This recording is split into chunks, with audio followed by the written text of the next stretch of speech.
Doctors in Los Angeles say Tiger Woods is lucky to be alive. They say the golf star is awake now, responsive, and recovering from surgery. After crashing his SUV on a winding, hilly road south of LA yesterday, emergency workers had to pull him out of his vehicle through the front windshield. Woods broke bones in his right leg and also suffered injuries to his ankle and foot. Authorities say it appears Woods was speeding, but there's no evidence he was impaired at the time of the crash.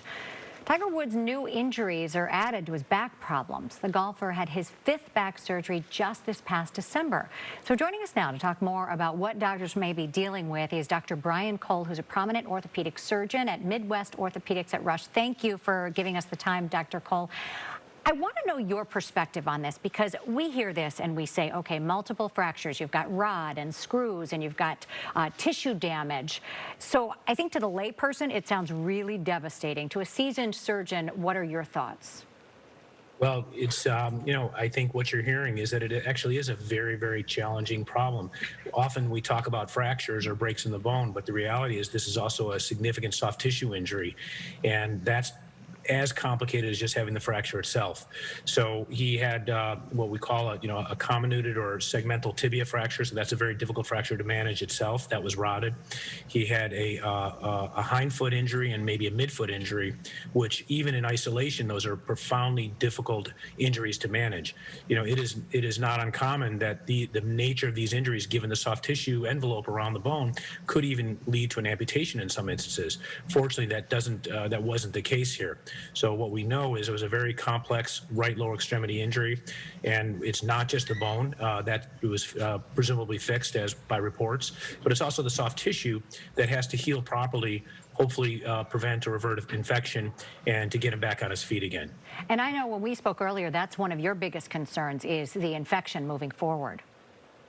Yeah, I would tell you that, these injuries are catastrophic. They're not like on the field injuries where someone has a tibia fracture and so forth, but they're like injuries they're dirty wounds often. In other words, it happens out in an open place. They're potentially contaminated, and we worry about infection compromising healing of the bone, but also compromising healing of the soft tissue. And sometimes it requires multiple surgeries to get the soft tissue closed and so forth, because I know we also had a fasciotomy done, which is where we open up the soft tissue around the muscle compartment in an effort to alleviate pressure that could otherwise compromise the blood supply and or the neurovascular structures. All right, let's talk about rehab, especially timing. This is someone we've seen come back from so much before. He's had knee surgeries, he had 5 back surgeries, but are those going to impact his rehab now?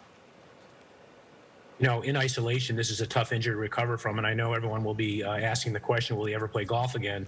I think the thing that we should focus on and hope for is that he has a pain-free existence with normal gait, normal function, just because of the nature of the injury itself, especially to the hindfoot.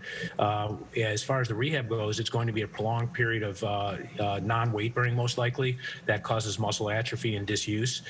Clearly, his back history might contribute, and what we don't know is what have been the contributions of this initial injury right now to aggravating his back or other things. We've only heard about the right lower extremity, but suffice it to say there could be other things that were involved as well, but not to the level of severity. So as a composite, having a low back problem in the past added on to this very, very challenging injury to recover from, it's not going to be an easy go out of the gates for him, despite being an elite athlete. You've worked with so many elite athletes before. I know the Bulls and the Sox, even Joffrey Ballet. Can you talk about how that might help in terms of rehab? I mean, the focus for people, the muscle tone on the rest of their body? Yeah, I think certainly being fit, and golf is a active sport, and I think people underestimate the level of fitness that our elite golfers have, and also having the perseverance and the intelligence to manage and rehab injuries. He has that, and the other issue is the fact that he has the resources around him to get him rehabilitated properly. So when you add all that up, he's also getting excellent medical care. He's an amazing medical institution in Los Angeles. So when you add all of that up, if anyone can do well, Tiger Woods can do well after an injury as catastrophic as it is. Some good news, but it's going to be a long haul. Dr. Brian Cole from Midwest Orthopaedics, thank you so much for your insight today. Thank you. Have a nice day.